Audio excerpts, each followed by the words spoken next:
السلام علیکم۔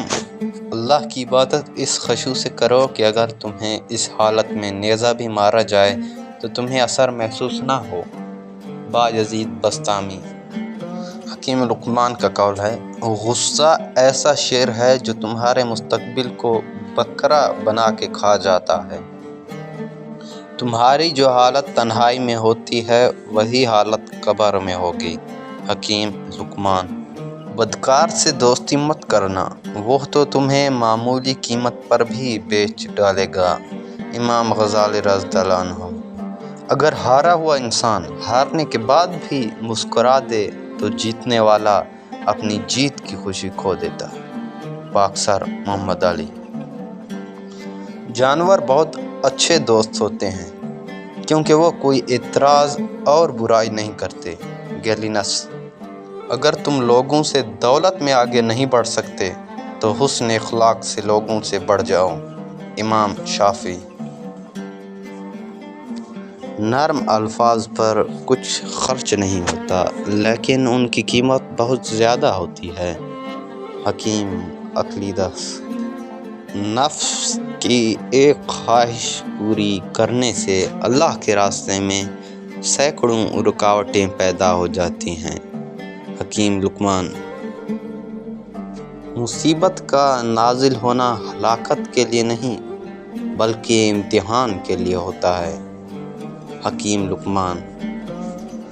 حیرت ہے کہ انسان ہاتھ تو دنیا کے آگے پھیلاتا ہے اور گلہ خدا سے کرتا ہے۔ امام شافعی۔ جو مخلوق کا عاشق ہوا گویا وہ اللہ سے دور ہوا۔ رومی۔ اگر چاہتے ہو کہ معاشرے میں عزت کا مقام پاؤ تو عزت کرنا سیکھو۔ امام شافعی۔ جو کپڑے حلال رزق سے بنائے گئے ہوں وہ کبھی پرانے نہیں ہوتے۔ امام شافعی۔ عبد القادر جیلانی رحمۃ اللہ کا قول ہے، اگر دولت مند بننا چاہتے ہو تو اپنے دل سے دولت کی خواہش کو جلا ڈالو۔ خطرہ کوئی نہیں مجھے کسی زوال کا، میں دیوانہ ہوں محمد کی آل کا۔ جس نے مخلوق سے مانگا وہ خالق کے دروازے سے اندھا ہے۔ غوث اعظم۔ تمہارا راز دشمن تک کبھی نہیں پہنچ سکتا جب تک تم اپنا راز اپنے دوست تک نہ پہنچا دو۔ جابر بن حیان۔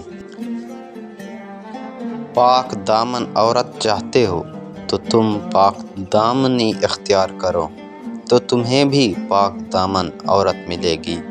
امام شافعی۔ تمہاری ہر دعا قبول ہو جائے گی اگر تم اپنے پیٹ میں لقمۂ حلال کے سوا کچھ نہ ڈالو۔ ابو بن ادہم۔ کبھی تنہائی محسوس نہ کریں کیونکہ پوری کائنات آپ کے اندر ہی موجود ہے۔ رومی۔ کوئی بخیل کبھی سردار نہیں بن سکتا۔ امام ابو حنیفہ۔ شیخ سعدی سے کسی نے پوچھا حال کیسا ہے؟ جواب دیا اللہ کی نعمتیں کھا کھا کر دانت ٹوٹ گئے مگر زبان اس کی ناشکری سے باز نہیں آتی۔ دوستوں کا امتحان فائدہ اور نقصان دونوں حالتوں میں کرو۔ حکیم لقمان۔ اشفاق صاحب کا بہت ایک خوبصورت قول ہے، مسلمان وہ ہے جس کا دل صاف اور ہاتھ میلے ہوں۔ زمین کا انتقال کراتے کراتے ہمارا اپنا انتقال ہو جاتا ہے۔ واصف علی واصف۔ شدید دکھ ہوتا ہے جب ہم کسی پر اندھا یقین کریں اور وہ ثابت کر دے کہ ہم واقعی اندھے ہیں۔ اشفاق احمد۔ شاگردوں کے ساتھ ایسے خلوص و محبت سے پیش آؤ کہ کوئی دیکھے تو سمجھے کہ یہ اس کی اولاد ہے۔ امام ابو حنیفہ۔ بے نمازی کو مسلمان کے قبرستان میں دفن نہ کیا جائے عبد القادر جیلانی رحمۃ اللہ علیہ۔